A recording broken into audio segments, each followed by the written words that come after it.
So sir, you are about 2 years out now from your triceps repair. Right. How is it doing? Fine. I have full range of motion. I have the strength that's necessary at my age. I'm 77, and it's doing very well. And what activities are you able to do with it now? Oh, I work out 3 times a week. I play golf with no problems.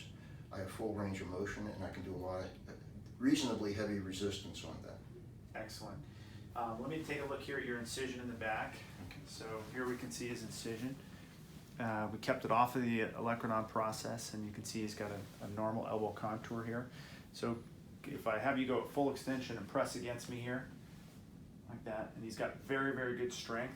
And you can go ahead and demonstrate for us if you want some of the activities you're able to do in terms of weightlifting in the gym with this. Okay, for range, I have this in terms of the biceps. I have this in terms of some tricep use, and then I can do this as well, which was totally against the tricep without problems. This is 15 pounds. Normally I do 25. Perfect. So. Well, thank you very much.